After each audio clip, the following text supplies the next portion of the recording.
వాక్యాన్ని ధ్యానం చేసుకుందాం. అపోల్లో కొరింథీలోనున్నప్పుడు జరిగినదేమనగా, పౌలు పై ప్రదేశములలో సంచరించి ఎఫెసుకు వచ్చి కొందరు శిష్యులను చూసి, మీరు విశ్వసించినప్పుడు పరిశుద్ధాత్మను పొందితిరా అని వారిని అడుగగా. చిన్న ప్రార్థన చేసుకున్నాం. మహిమగల తండ్రి, పరిశుద్ధుడు అయిన దేవ, నీ ఘనమైన నామానికి స్తుతులు స్తోత్రాలు. మా గొప్ప దేవ, నీకే వందనాలు. ఈ సమయంలో తండ్రి, మీ జీవము కలిగిన మాటలు మేము ధ్యానిస్తూ ఉండగా, పరిశుద్ధాత్మ దేవ, మీరు మాతో మాట్లాడండి. వినగలిగిన చెవిని, గ్రహించే మనస్సును మా అందరికీ దయచేయండి. ఈ 19వ అధ్యాయంలో ఉన్న అనేకమైన సత్యాలు మేము గ్రహించడానికి మాకు వివేచన దయచేయమని, మీరు మాట్లాడే దేవుడు గనుక మిమ్మల్ని స్తుతిస్తూ, ఈ మాటలు మాకెంతో దీవెనకరంగా మీరు మారుస్తారని నమ్ముతూ, ప్రభువైన యేసుక్రీస్తు నామములో అడిగి పొందుకుంటున్న మా పరమ తండ్రి, ఆమేన్. ఆమేన్. మొట్టమొదటిగా 10 వచనాలు, 1 నుంచి 10 వచనాలు ఎఫెసులో పౌలు గారు యొక్క పరిచర్యను మనం చూస్తున్నాం. అపోల్లో కొరింథీలో ఉన్నప్పుడు ఏం జరిగింది అనే విషయాన్ని ఇక్కడ మనం వింటున్నాం. అపోల్లో ఎవరు అనేది మనం చివరి వారంలో మనం విన్నాం. అపోల్లో అతడు ఒక విద్వాంసకుడు, లేఖనముల యందు ప్రవీణుడై ఉన్నవాడు, అలెగ్జాంద్రియా వాడు. అతను ధర్మశాస్త్రం విషయంలో చాలా ప్రావీణ్యత కలిగి ఉన్నాడు, కానీ యేసుక్రీస్తుని గురించి కొంత వివరణ ఆయనకి తెలియదు. కానీ స్వార్థ చెప్పడంలో ఆసక్తి కలిగిన వ్యక్తి. ఆ వ్యక్తిని మరి అకుల్లా ప్రిస్కుల్లా చక్కగా ఎంతగానో ఇంట్లో చేర్చుకుని తనకి దేవుని వాక్యాన్ని గురించి విశదపరిచి ఆయన్ని మరలా అక్కడి నుంచి అకుల్లా ప్రిస్కుల్లా పంపించారు. పరిచర్యకు ఆయన్ని ముందుకు పంపించినట్లుగా మనం చూస్తున్నాం. ఆ టైంలో ఏం జరిగింది అనే విషయాన్ని మనం 19వ అధ్యాయంలో ధ్యానం చేయబోతున్నాం. అంటే ఈ అకుల్లా ప్రిస్కుల్లా దగ్గర అపోల్లో ఉన్న సమయంలో ఏం జరిగింది అనే విషయాన్ని మనం చూస్తున్నాం అన్నమాట. ఆ పౌలు పై ప్రదేశంలో సంచరించు ఎఫెసుకు వచ్చాడు. అంటే అక్కడి నుంచి, వాళ్ళ దగ్గర నుంచి ఎఫెసులోకి పౌలు గారు వచ్చినట్లుగా మనం చూస్తున్నాం. పౌలు గారు వచ్చి కొంతమంది శిష్యులను కలుసుకున్నాడు. ఇక్కడ ఈ 10 వచనాల్లో ఏం జరుగుతుందంటే, కొంతమంది శిష్యుల్ని కలుసుకుని అక్కడ కొంతమంది శిష్యుల్ని అడుగుతూ ఉన్నాడు, మీరు పరిశుద్ధాత్మను పొందుకున్నారా అని. పరిశుద్ధాత్మను పొందుకున్నారా అంటే వాళ్ళ దగ్గర వచ్చిన జవాబు ఏంటంటే, అసలు పరిశుద్ధాత్ముడు ఉన్నాడా అని అన్నారు. పరిశుద్ధాత్ముడు ఉన్నాడన్న సంగతి మాకు తెలీదే అని అన్నారు. అయ్యో, చాలా విచారం ఈరోజు. దేవుని బిడ్డలారా, చాలామంది ఈ పరిశుద్ధాత్ముడు ఉన్నాడా అనే ప్రశ్నలోనే ఆగిపోయారు. అంటే పరిశుద్ధాత్మ గురించి అనేకమైన విధాలుగా అర్థం చేసుకునే వాళ్ళు చాలామంది ఉన్నారు. పరిశుద్ధాత్ముడు అంటే అది ఎప్పుడో ఒకసారి మాత్రమే వచ్చి వెళ్ళిపోయిద్ది అన్నట్లుగా. పరిశుద్ధాత్ముడు ఉన్నాడా అనగానే పౌలు గారికి ఒక ఆలోచన వచ్చి, అసలు మీరు బాప్తిసం ఎలా పొందుకున్నారు, ఏ విధంగా తీసుకున్నారు అని అడిగాడు. మేము యోహోను యొక్క బాప్తిసం అంటే, యోహోను ఏం చెప్పాడు మీకు? మారు మనసు నిమిత్తమైన బాప్తిసం, ఓకే, మంచిగానే చెప్పాడు. కానీ వెనకున్నవాడు అనే విషయాన్ని మీకు చెప్పలేదా? నా వెనక వచ్చేవాడు, చూడండి అక్కడ ఉంటుంది, నా వెనక వచ్చేవాడు. అక్కడ 5వ వచనం, వారు 4వ వచనం, అందుకు పౌలు, యోహోను తన వెనుక వచ్చువాని యందు అనగా యేసునందు విశ్వాసం ఉంచవాలని ప్రజలతో చెప్పుచు మారు మనసు విషయమైన బాప్తిసం ఇచ్చినని చెప్పాను. వారు ఆ మాటలు విని ప్రభువైన యేసు నామమున బాప్తిసము పొందిరి.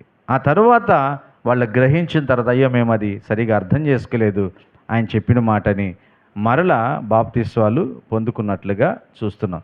ఇంచుమించు 12 మందికి మరి పౌలు గారు బాప్తిసం ఇచ్చాడు. అక్కడ పౌలు గారు బాప్తిసం ఇచ్చి వారి మీద చేతులు ఉంచినప్పుడు వారందరూ పరిశుద్ధాత్మను పొందుకుని వారికి తెలియని భాషలతో దేవునను స్తుతిస్తూ ప్రవచిస్తూ ఉన్నారు. అక్కడి నుంచి ఆయన ముందుకు సాగుతూ సమాజ మందిరానికి వెళ్ళి దేవుని వాక్యాన్ని ప్రతిదినం తర్కిస్తూ ఉన్నాడు. ఆ సమయంలోనే మరి తురన్నువక అనే పాఠశాలలో 2 సంవత్సరాల పాటు కొంతమంది శిష్యులను తయారు చేసినట్లుగా కూడా మనం చూస్తూ ఉన్నాం. ఇక్కడ పౌలు గారు కొంతమంది శిష్యులు తయారు చేశాడు. ఒక పాఠశాలలో 2 సంవత్సరాల పాటు వాళ్ళకి రోజు యేసుక్రీస్తుని గురించిన బోధ. ఎంత ఆసక్తో అంటే పౌలు గారు ఆ శిష్యులను చూసిన తర్వాత వీళ్ళకి నేర్చుకోవాలనే ఆసక్తి ఉంది కాబట్టి వీళ్ళకి దేవుని గురించిన ఆసక్తి అనే విషయాలు నేర్పించాలి. ప్రియదేవుని బిడ్డలారా, మనం ఆయన సన్నిధికి వస్తూ ఉన్నప్పుడు నేర్చుకోవాలనే ఆసక్తి మనలో ఉంటే దేవుడు మన హృదయాలను తెరిచి మన హృదయాలను నింపుతాడు. ఆసక్తి ఉండటమే కదా, ఆసక్తి ఉండిన తర్వాత ఆ రెగ్యులారిటీ చూడండి. 2 సంవత్సరాల పాటు వాళ్ళు ఒక పాఠశాలలో మరి రోజు కూడుకుంటూ దేవుని వాక్యాన్ని నేర్చుకున్నారు. వినే వాళ్ళకి ఆసక్తి ఉన్నప్పుడు పౌలు గారు చెప్పటానికి ఎంతో ఆసక్తి చూపించాడు. ఈ 10 వచనాల్లో అనేక ఆ శిష్యుల్ని మరి బలపరిచినట్లుగా మనం చూడవచ్చు అన్నమాట. మరి 11 నుంచి 20 వచనాలు అంటే మరొక 10 వచనాల్లో మనం గమనించాల్సింది ఏంటంటే, ఇక్కడ పౌలు గారిని చూస్తూ ఉన్నారు. పౌలు గారి పరిచర్య చాలా ఉన్నతంగా ఉంది. ఈ పౌలు గారి పరిచర్య చాలా ఉన్నతంగా ఉన్నప్పుడు పౌలు గారు ప్రార్థన చేస్తున్నా కానీ స్వస్థలు వస్తున్నాయి. పౌలు గారు చేతి ఇది కర్చీఫ్ ఉంటుంది కదా, ఆ నడికట్టులు ఆయన గుడ్డలు తీసుకెళ్ళి ఎక్కడైనా బాగా లేనివారు, అనారోగ్యంలో ఉన్నవారి దగ్గరికి తీసుకెళ్ళి ఆ గుడ్డ వారి మీద ఉంచి ప్రార్థన చేస్తున్నప్పుడు కూడా దేవుడు స్వస్థతలు ఇస్తున్నాడు. చూడండి, దేవుడు ఎంత గొప్ప కార్యాలు చేశాడో ఆ కాలంలో. ఇప్పుడు చేస్తాడు మనం ఆయన యందు ఆ విశ్వాసం కలిగి ఉంటే. మనిషే రావాల్సిన అవసరం లేదు. ఆయన చేతి గుడ్డ, ఆయనకు తగిలిన గుడ్డలు తీసుకొచ్చి బలహీనంగా ఉన్న వారి మీద ఉంచితే స్వస్థత పొందారంట. అటువంటి గొప్ప ఉజ్జీవం వచ్చింది. యేసు నామములో ప్రకటిస్తున్నప్పుడు దెయ్యాలు వెళ్ళిపోతూ ఉన్నాయి. ఈ సమయంలో ఒక అతను ఉన్నాడు అక్కడ. యూదుడైన స్కెవయను ఒక ప్రధాన యాజకుడు ఉన్నాడు. అతనికి 7 కుమారులు ఉన్నారు. వీళ్ళు ఏం చేశారంటే, ఇదేదో భలే ఉంది, యేసునామములో ప్రార్థన చేయటం ఇదేదో భలే ఉందని చెప్పి వీళ్ళు కూడా యేసునామములో ప్రార్థన చేసి దెయ్యాలని వెళ్ళగొట్టాలని ప్రయత్నం చేశారు. ఒక వ్యక్తి దెయ్యం పట్టి ఉంటే ఆ వ్యక్తి దగ్గరికి వెళ్ళి యేసుక్రీస్తు నామములో నీలో నుంచి ఉన్న దెయ్యం వెళ్ళిపోవాలని అంటుంటే ఆ లోనున్న దెయ్యం అంటుంది, నువ్వెవరివి అని అంటుంది. వింటున్నారా? నువ్వెవరివి? నాకు యేసు తెలుసు, పౌలు కూడా ఎవరో తెలుసు, అసలు నువ్వెవడివి అంటుంది. వింటున్నారా? మనం చాలామందిని మనిషిగా ఎదుటి వ్యక్తిని సరిగ్గా గ్రహించలేం, కానీ దెయ్యానికి అన్నీ తెలుసు. దెయ్యాలు యేసుక్రీస్తు ఏం మాట్లాడినాయి? సర్వోన్నతుడైన దేవుని కుమారుడా, మాతో నీకేం పని అని అంటున్నాయి. మమ్మల్ని హింసించుమాక, మమ్మల్ని బాధ పెట్టబాక, మమ్మల్ని పాతాళంలోకి పంపించుమాక, మమ్మల్ని పాతాళంలోకి వెళ్ళమని సెలవి మాకు, అది ఆ మందలోకి మమ్మల్ని పంపించు అని దేవుణ్ణి వేడుకున్నాయి. ఒక యవనస్తురాల్లో దెయ్యం ఉండి వీళ్ళు దేవుని స్వార్థికులు, దేవుని సేవకులు అని చెబుతూ ఉన్నాయి. చూడండి, ఈరోజు మనుషులో ఉన్న మంచి మనసును గుర్తించట్లేదు, చెడ్డ మనసును గుర్తించలేకపోతున్నాయి. కొంతమంది అపార్థం, మంచివారిని చెడ్డవారు అంటున్నారు, చెడ్డవారిని మంచివారు అనుకుంటున్నారు కదా. కానీ దెయ్యం, ప్రేతాత్మ ఈ భూమి మీద మనిషి జీవితాలను నాశనం చేస్తున్న, కుటుంబ జీవితాలను నాశనం చేస్తున్న దెయ్యం దేవుడెవరో గుర్తిస్తున్నారు. కానీ మనం ఎన్నో ప్రార్థనలు చేస్తాము, దేవుని సన్నిధికి వస్తాము, కూడుదల్లో కూడుకుంటాం. దేవుని శక్తి ఏదో, దెయ్యపు శక్తి ఏదో అర్థం చేసుకోలేకపోతున్నాం. ఎంత విచారం. ఒక దెయ్యం ఈ 7 యవనస్తులు వచ్చి ప్రార్థన చేస్తుంటే మీరెవరు అంటుంది. మాకు పౌలు తెలుసు, దేవుని భక్తుడు ఆయన. యేసుక్రీస్తు వారు తెలుసు, ఆయన దేవుని కుమారుడిగా రక్షకుడిగా వచ్చాడు, మీరెవరు అని చెప్పి ఆ లోన ఉన్న దెయ్యం వారి మీద తిరగబడి వారిని పిచ్చి పిచ్చిగా కొట్టేసి, బట్టలు చింపివేసి, బట్టలు లాగివేసి దిశమలతో బయట నుంచోబెట్టేసినాయి అంట. అవమానంతో. చూడండి ప్రియ దేవుని బిడ్డలారా, దేవుని మహాశక్తి ఎంత ఉన్నతంగా పనిచేస్తుందో. మనం సరైన భక్తి జీవితం లేకపోతే ఏదైనా మనం ఏమంటారు మోసపోయే ప్రమాదం ఉంది. జాగ్రత్తగా ఉండాలి. వివేచన కావాలి. ఏది మంచో ఏది చెడో అర్థం చేసుకోవాలి. ఈరోజు నిజంగా వాక్యంగా బోధిస్తే సరిగా అర్థం చేసుకునే వాళ్ళు లేనే లేరు. చాలా తక్కువైపోయారు. మంచి పెట్టకథలు 4 చెప్పి జోక్స్ 4 వేసి మంచిగా నవ్విస్తే అప్పుడు వాక్యమే అవసరంలా. దెయ్యం గుర్తుపడుతుంది దేవుడెవరో, దేవుని మనిషి ఎవరో, దెయ్యపు మనిషి ఎవరో దెయ్యం గుర్తుపడుతుంది. కానీ ఈరోజు మనుషులు మంచి ఏందో చెడేందో గుర్తించలేని స్థితిలో ఉన్నారు. జాగ్రత్తగా ఉండాలి మనం, ప్రియ దేవుని బిడ్డలారా. ఆ తర్వాత కొంతకాలం జరిగిపోయిన తర్వాత అక్కడ పెద్ద ఉద్యమం వచ్చింది. 17వ వచనం, ఈ సంగతి ఎఫెసులో కాపురం ఉన్న సమస్తమైన యూదులకును గ్రీసు దేశస్తులకును తెలియవచ్చినప్పుడు వారందరికీ భయము కలిగిన గనుక ప్రభువైన యేసు నామమును ఘనపరచిరి. విశ్వసించిన వారు అనేకులు వచ్చి తాము చేసిన వాటిని తెలియజేసి ఒప్పుకొనిరి. మరియు మంత్ర విద్య నభ్యసించిన వారు అనేకులు తమ పుస్తకములు తెచ్చి అందరి ఎదుట వాటిని కాల్చివేసిరి. వాటి లెక్క చూడగా వాటి వెల 50,000 వెండి రూకలాయను. అప్పట్లో వచ్చిన ఉద్యమం ఈ యవనస్తుల్లో నుంచి దయ్యం వచ్చి వాళ్ళని కొట్టిన ఆ కార్యం చూసినప్పుడు, తర్వాత దేవుడు చేసిన అనేకమైన అద్భుతాలు ఆశ్చర్యాలు చూసినప్పుడు ఆ ఊర్లో గొప్ప ఉద్యమం వచ్చేసిందంట. అనేక మంది ప్రభువుని విశ్వసించారంటండి. అనేక మంది పాపాలు ఒప్పుకున్నారు. చాలామంది అక్కడ మంత్ర విద్యలు అభ్యసించేవారు, నేర్చుకునేవాళ్ళు, శిష్యులుగా ఉన్నవారు. వారు నేర్చుకుంటున్న పుస్తకాలు తీసుకొచ్చి బహిరంగంగా రోడ్డు మీద తగలబెట్టేసేసారు. ఎంత గొప్ప ఉద్యమం అది! హల్లెలూయా! ఎంత గొప్ప ఉద్యమం! అప్పట్లో వాటి లెక్క చూస్తే 50,000 రూకలు. అంటే అప్పట్లోనే అవి ఎంత ఖరీదుగా ఉన్నాయి చూడండి ప్రియ దేవుని బిడ్డలారా. అంత గొప్ప ఉజ్జీవాన్ని ఆ రోజు మనం చూడగలం 19వ అధ్యాయం. ఆ తర్వాత 21-22 వచనాలు మనం చదివితే 21-22, ఇలాగూ జరిగిన తర్వాత పౌలు మాసిదోనియాకు అకయ దేశముల మార్గమున వచ్చి యెరూషలేమునకు వెళ్ళవలెనని మనస్సులో ఉద్దేశించి, నేను అక్కడికి వెళ్ళిన తరువాత రోమా కూడా చూడవలెనని అనుకొనెను. అప్పుడు తనకు పరిచర్య చేయవారిలో తిమోతి, ఎరస్తు అను వారిద్దరిని మాసిదోనియాకు పంపి తాను ఆసియాలో కొంతకాలము నిలిచి ఉండెను. ప్రయాణం చేశాడు భూమార్గం కొంత. ఆ తర్వాత మరొక ప్రయాణం కోసం సిద్ధపడుతూ ముందుగా 2 శిష్యులను అక్కడికి పంపించినట్లుగా మనం చూస్తున్నాం. తర్వాత 23-39 వరకు ఒక గొప్ప ఉద్యమం ఇది కూడా. కానీ అల్లరి, ఎఫ్ఎస్సిలో ఒక అల్లరి జరుగుతూ ఉంటుంది. ఒక సావిడిలో, గ్రామ సావిడిలో ఒక సభ జరుగుతూ ఉంటుంది. విలేజ్ సావిడి అంటారు కదా, దాంట్లో ఒక సభ జరుగుతుంది. ఈ సభలో ఒక ఉద్యమం ఏంటి అంటే ఇక్కడ దేమేత్రి అనే ఒక కంసాలి ఉన్నాడండి. జాగ్రత్తగా వినాలి మీరు. ఆయన పేరేం పేరు? దేమేత్రి అనే ఒక కంసాలి. ఈ కంసాలి ఏం చేసేవాడు అంటే అర్తమీదేవి ప్రతిమలను చేస్తాడు. అర్తమీదేవి ప్రతిమ అంటే బొమ్మలు తయారు చేస్తాడు. వెండి బొమ్మలు, ఇత్తడి బొమ్మలు తయారు చేస్తాడు. వాస్తవానికి పౌలు గారికి ఇతనికి ఎటువంటి సంబంధం లేదు. పౌలు గారు చేసే పరిచర్యకి కానీ ఈ కంసాలిగా ఉన్న దేమేత్రికి కానీ ఎటువంటి సంబంధం లేదు.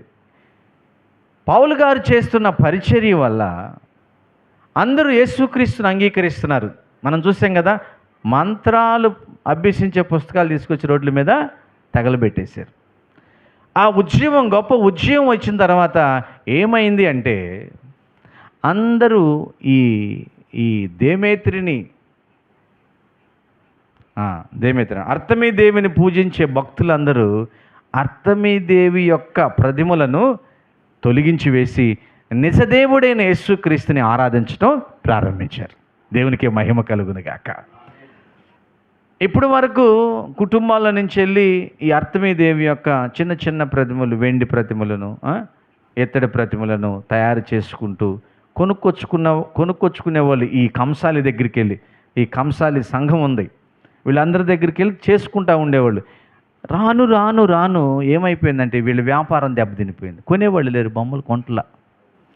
చూడండి, మనం ఇది ఎంత చక్కగా మనం అర్థం చేసుకోవాలి.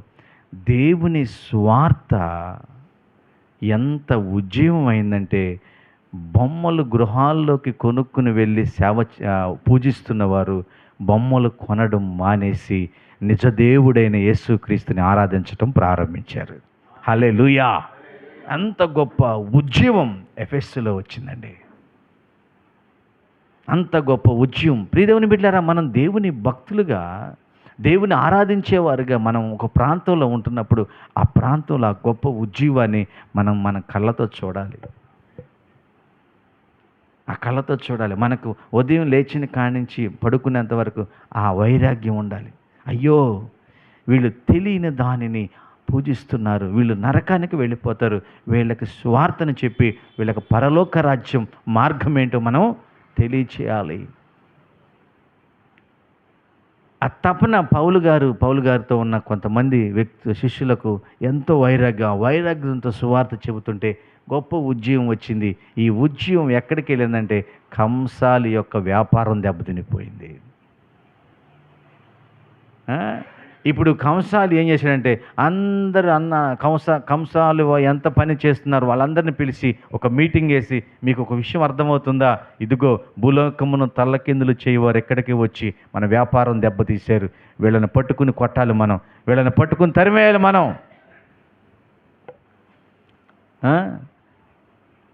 మనకు తెలియట్లేదు కానీ మన మీద కూడా కొంతమంది కుట్ర ఉంటుందండి. కనపడరు. కాకపోతే ఆ కుట్రకు కారణం మన మీద వాళ్ళ మీద విరోధులుగా ఉంటున్నామని కాదు, వాళ్ళు ఆరాధిస్తున్న దేవుడు నిజదేవుడని వారికి తెలియకపోయినా కానీ మనం ఆరాధించేదాన్ని ఆటంకపరచాలని. ఎందుకంటే మనం ఆరాధిస్తూ వాళ్ళ మీదకి కూడా వెళ్తాం, వాళ్ళు కూడా మన వైపు రావాల్సి వస్తుందని, నిజం తెలుసుకోవాల్సి వస్తుందని కోపాలు పెంచుకుంటూ ఉంటారు. కానీ ఇది చాలా తక్కువ ఉద్యమం. అప్పట్లో ఆ మొదటి యుగంలో యేసుక్రీస్తు పునరుద్ధానుడుగా లేచిన ఆ సమయంలో దేవుని సంఘంలో గొప్ప ఉజ్జీవం వచ్చింది. హల్లెలూయా! అందరం చెప్దాం హల్లెలూయా! అగ్ని రగిలింది ఎఫెస్సులో. కంసాలులందరూ ఏకమయ్యి లాభం లేదు, ఈ పౌలు గారు అంతు చూడాలి మనం అనుకున్నారు. ఈ పౌలు గారికి సహాయం చేస్తున్నవారు అంతు చూడాలి మనం అనుకున్నారు. ఎలాగైనా వాళ్ళని ఏదో ఒక రకంగా వాళ్ళని ఇక్కడి నుంచి తరిమేయాలి, మన వ్యాపారం దెబ్బతినిపోయింది. అసలు ఈయనంటాడు, ఈ దేమేత్రి, అసలు మన అర్తమీదేవి ఎంత గొప్పదేవో తెలుసా? మన అర్తమీదేవి ఎంత గొప్పది, ఆమె ఆకాశం నుంచి ఊడిపడింది అంట. అటువంటి గొప్ప దేవిని ఆరాధిస్తున్న మనల్ని తిరస్కరించి యేసు వైపు ఎవరో యేసు వైపు మళ్ళిస్తున్నారు. వీళ్ళని ఎక్కడి నుంచి తరిమేయాలని చెప్పి వాళ్ళంతా టీం అయ్యి వాళ్ళ మీద చేస్తున్నప్పుడు చూడండి, ఇక్కడ 29వ వచనం, పట్టణము బహు గలిబిలిగా ఉండెను, మరియు వారు పౌలుతో ప్రయాణమై వచ్చిన మాసిదోనియా వారైన గాయును అరిస్తార్కును పట్టుకుని దొమ్మిగా నాటకశాలలో సొరబడరు. ఇప్పుడు పౌలు గారు లేరు అక్కడ, ఇద్దరు దొరికారు. ఎవరెవరు దొరికారు? గాయును అరిస్తార్కును దొరికారు. వాళ్ళిద్దరిని నాటకశాలలోకి తీసుకెళ్లారు. ఈ విషయం పౌలు గారికి తెలిసిందండి. పౌలు గారు అక్కడికి వెళ్దామంటే కొంతమంది ఆపేశారు, జాగ్రత్త అవుద్దు, అక్కడేదో పెద్ద గొడవగా ఉంది, మీరు కొద్దిగా ఆగండి. ఎందుకంటే పౌలు గారికి కొంతమంది అక్కడ తెలిసిన వారు ఉన్నారు. వెళదాం అనుకున్నాడు, పౌలు గారిని ఆపేశారు. అక్కడ ఓ పెద్ద గొడవ అయిపోతుంది. సందర్భం లేకుండా గొడవ ఆడుకుంటున్నారు. ఆ గొడవ ఎందుకనే తెలియట్లా. వాస్తవం ఏంటంటే ఈ దేమేత్రికి ఏమో బిజినెస్ పడిపోయిందనే బాధతో వాళ్ళ మీద వ్యతిరేకం. వాళ్ళు ఎందుకు బిజినెస్ పడేశారు? వాళ్ళ పని వాళ్ళు చేసుకుంటున్నారు, వారు సువార్త చెబుతున్నారు, నిజాన్ని బోధిస్తున్నారు, నరకానికి వెళ్లకుండా పరలోక రాజ్య వారసులు అవ్వండి తెలియజేస్తున్నారు. వీళ్ళకి సంబంధం లేదు. కానీ వాళ్ళు బిజినెస్ని పాడు చేసింది వీళ్ళే అని వాళ్ళ మీద వ్యతిరేకత. ఏమండి, ఆ గలిబిలికి కారణమైతే ఏమీ లేదు, కానీ పెద్ద గొడవ చేస్తున్నారు. వాళ్ళని తీసుకెళ్ళి వాళ్ళని ఇష్టం వచ్చినట్లుగా మాట్లాడుతున్నారు. వాళ్ళ మీద నేర ఆరోపణ చేయాలని ప్రయత్నం చేస్తూ ఉన్నప్పుడు ఇక్కడ ఒక ఆయన వచ్చాడండి, యూదుడు. అప్పుడు యూదులు అలెగ్జాంద్రియాను ముందుకు త్రోయగా కొందరు సమూహముల నుండి అతని ఎదుటికి తెచ్చిరి. అలెగ్జాంద్రియా శేషైగ చేసి జనులతో సమాధానము చెప్పుకొనవలని నుండెను. అయితే అతడు యూదుడని వారు తెలుసుకున్నప్పుడు అందరూ ఏకశబ్దముతో 2 గంటల సేపు ఎఫెస్సీల అర్తమీ దేవి మహాదేవి అని కేకలు వేసిరి. అంతటా కరణము సమూహమును సముదాయించి, ఎఫెస్సీ వారులారా, ఎఫెస్సీల పట్టణము అర్తమీ మహాదేవికిని దిపతి యొక్క యొద్ద నుండి పడిన మూర్తికిని పాలకురాలై ఉన్నదని తెలియని వాడెవడు. ఈయన చాలా చాలా జ్ఞానంగా మాట్లాడాడు ఈ కర్ణం గారు. ఈ సావిడి ఉండే ఈ గ్రామ సభలో ఉండే కరణం గారు గొడవ ఎక్కువైపోతుంది. అక్కడ ఒక యూదుడిని నెట్టారు. ఈయన యూదుడు అని తెలిసిన తర్వాత ఈయన వ్యతిరేకంగా మాట్లాడతాడులే అని చెప్పి జనాలందరూ పెద్ద పెద్దగా అరిచారు. ఎఫెస్సీల అర్తమాదేవి మహాదేవి మహాదేవి మహాదేవి అని. అప్పుడు ఈ కర్ణం గారు వచ్చి, ఆ మహాదేవి గురించి ఎవరికి తెలియదండి, ఆమె గొప్ప ఆమె, ఆకాశం నుంచి ఊడిపడిన ఆమె అనగానే ఒక్కసారిగా జనాలందరూ నిజం కదా అన్నట్టుగా సైలెంట్ అయిపోయారు. నిజమే, ఒక్కోసారి అవతల వ్యక్తి మనం చెప్పే మాట విననప్పుడు అటునుంచే రావాలి మనం. ఇది వివేచన అంటారు దీన్ని. దేవుడు మరి ఆ కరణం గారికి వివేచన ఇచ్చినట్టున్నాడు. హల్లెలూయా. గొడవ ఎక్కువ అవ్వకుండా కరణం గారు ఒక చక్కటి జ్ఞానంతో కూడిన మాట, అరే మీరు ఎందుకు అంత పెద్ద పెద్దగా అరుస్తారు, మా దేవి గొప్పదేవి, మా దేవి గొప్పదేవి, అసలు ఆ దేవి గొప్పదేవి కాదని అన్నవారు ఎవరు ఇక్కడ, ఆమె గొప్పమే అని అన్నాడు. వెంటనే ఒక్కసారిగా మెత్తబడిపోయారు అందరు. అప్పుడు అంటున్నాడు, అసలు మనం ఎందుకు మీరందరూ గలిబిలు అవుతున్నారు, ఎందుకు మీరందరూ గొడవ చేసుకుంటున్నారు, ఈ గొడవకు కారణమేంటి? ఒకవేళ ఆ అర్తమీ దేవి గురించి ఈ పౌలుకు సంబంధించిన వీళ్ళు ఏదైనా మనకి వ్యతిరేకంగా మాట్లాడుంటే ఇక్కడ కాదు కదా మాట్లాడుకోవాల్సింది, సభలు జరుగుతున్నాయి, చట్ట సభలు జరుగుతున్నాయి, అక్కడికి వెళ్ళి ఫిర్యాదు చేయండి, అక్కడ మాట్లాడుకోండి, న్యాయ విమర్శన జరుగుతుంది. మన మతం గురించి వాళ్ళు ఏమైనా మాట్లాడుతున్నారా, మనం ఆరాధన చేసేదాని గురించి వాళ్ళు ఏమైనా మాట్లాడుతున్నారా, అలాగైతే వెళ్ళి కంప్లైంట్ ఇవ్వండి. ఎక్కడెందుకు గొడవ చేస్తున్నారు? ఒకవేళ ఈ విషయం రాజుగారికి తెలిసి అక్కడ గొడవ ఎందుకు జరిగింది అని మనల్ని అడిగితే కారణం చెప్పడానికి ఏ కారణం లేదు. కాబట్టి మీరు జాగ్రత్తగా ఉండండి. ఈ గొడవ ఇంతటితో ఆపివేయండి. న్యాయ సభలు జరుగుతున్నాయి, అక్కడికి వెళ్ళి విచారం చేసుకోండి. దేవునికి మహిమ కలుగును గాక. దేవుని బిడ్డలారా, వింటున్నారా? చూడండి 19 అధ్యాయాలు 39 వచనాలు ఎంత చక్కగా. మరి మనం ఈ అధ్యాయం చదువుతున్నప్పుడు, ఈ అధ్యాయం ధ్యానిస్తున్నప్పుడు మనమేం అర్థం చేసుకోవాలి, మనకేం అర్థం అవ్వాలి? ఒకటి, బాప్తిసం గురించి అర్థం అవ్వాలి. బాప్తిసం పొందావు, నీటి బాప్తిసం పొందావు, పరిశుద్ధాత్మ యొక్క బాప్తిసాన్ని పొందుకున్నావా? ఆ అనుభవం ఉందా? చూడండి మత్తయి సువార్తలో ఎవరు ఆ మాట అంటాడు? ఇప్పుడు యోహోను బాప్తిస్మను బట్టియే అని అన్నారు కదా ఇక్కడ. అక్కడ యోహోను ఒక మాట అంటాడు. 11వ వచనం, 3వ అధ్యాయం 11వ వచనం, మారు మనస్సు నిమిత్తము నేను నీళ్లలో మీకు బాప్తిసం ఇచ్చుచున్నాను, అయితే నా వెనక వచ్చుచున్నవాడు నాకంటే శక్తిమంతుడు, ఆయన చెప్పులు మోయటకైనను నేను పాత్రుడను కాను, ఆయన పరిశుద్ధాత్మలోను అగ్నితోనూ మీకు బాప్తిసం ఇచ్చును. ఎవరికి? మనకి. హల్లెలూయా. ఈరోజు చాలామంది ప్రభువైన యేసుక్రీస్తు నా సొంత రక్షకుడిని అంగీకరించారు. Very good. దేవుడు మిమ్మల్ని దీవించును గాక. మరి పరిశుద్ధాత్మల బాప్తిసం పొందుకున్నావా? అగ్నిలో బాప్తిసం పొందుకున్నావా? పరిశుద్ధాత్మ అగ్నితో బాప్తిసం పొందుకున్నావా? నీకు ఏమనిపిస్తుంది తెలుసా? నశించిపోతున్న ప్రజలను చూస్తే దుఃఖం కలుగుతుంది. ప్రతిరోజు ఏదో ఒక వ్యక్తి, నశించిపోతున్న వ్యక్తి కోసం మోకరించి ప్రార్థన చేయాలనిపిస్తుంది. లేదా వారికి యేసే దేవుడు, నువ్వు యేసేని నమ్మకపోతే నరకానికి వెళతావు, దయచేసి యేసుక్రీస్తుని నమ్ముకో అని బ్రతిములాడైనా చెప్పి దేవుని వైపు మళ్లించాలని తపన కలుగుతుంది.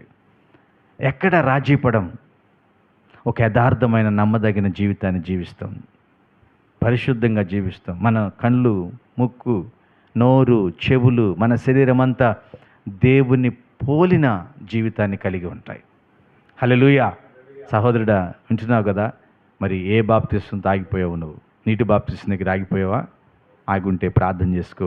పరిశుద్ధాత్మ యొక్క బాప్తిస్మం నీకు కావాలి. ఆమేన్. ఆ పరిశుద్ధాత్మ యొక్క బాప్తిస్మం పొందుకోవడానికి మరి పౌలు గారికి తెలిసినప్పుడు వారికి మరొకసారి బాప్తిస్మం ఇచ్చి అక్కడ కొందరిని శిష్యులుగా చేశాడంట. శిష్యులుగా చేశాడు. 2 సంవత్సరాల పాటు వారిని తర్ఫీదు ఇచ్చాడు. వాళ్ళకి తర్ఫీదు ఇచ్చాడు. చూడండి ప్రియ దేవుని బిడ్డలారా, చాలామంది మరొక విషయాన్ని, అంటే మనం ఈ అధ్యాయంలో నేర్చుకోవాల్సింది రెండో విషయం ఏంటంటే, మనం కూడా ప్రార్థన చేస్తున్నాం. జాగ్రత్త, నీలో సరి అయిన దేవుని శక్తి లేకుండా ప్రార్థన చేస్తే ఎదుట ఉన్న దురాత్మ శక్తి నిన్ను లోకంగా తీసుకుంటుంది, నిన్ను కొట్టుతుంది, అవమానపరుస్తుంది. దేవుని శక్తితో నింపబడి ప్రార్థన చేసి వారిని దేవునిలో ఆనందింపజేసే వానిగా నువ్వు ఉండాలి. హల్లెలూయా. ఇందుకో ఈ దేమేత్రి గురించి, అర్తమీదేవి గురించి విన్నాం కదా. ఇలాంటి ఉద్యమం మనం ఉన్న ప్రాంతాల్లో దేవుడు తీసుకురావాలి. హల్లెలూయా.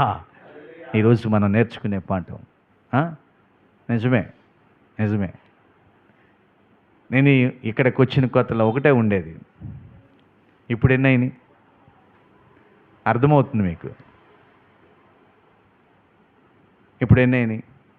నాలో ఉంది ఆ బాధ, మనలో అందరిలో రావాలి. అంటే ఆ గొప్పతనం అది కాదు. నా సహోదరులు, నా కాలనీ ప్రజలు, నా ఇరుగు పొరుగు వారు రేపు నరకంలో పడిపోకూడదు. ఈ బాధ, ఈ తపన మనలో రావాలి. నా ఇంట్లో వాళ్ళు నరకానికి పాత్రుడు కాకూడదు, ఆ నిత్య నాశనంలో ఉండకూడదు, నిత్య రాజ్యంలో దేవుని మహిమపరిచే వారిగా ఉండాలి. దానికోసం నేనేం చేస్తున్నాను, ఏం చేయాలి? దేవుని బిడ్డారా, పరిశుద్ధాత్మ యొక్క బాప్తిస్మాన్ని పొందుకోండి. దేవుని శక్తితో ప్రార్థన చేయండి. స్వార్థ చెప్పి అనేక మందిని దేవుని రాజ్య వారసులుగా మారుద్దాం. ఇటు కృప దేవుడు మనందరికీ దయచేయనుగాక. ఆమేన్. హల్లెలూయా.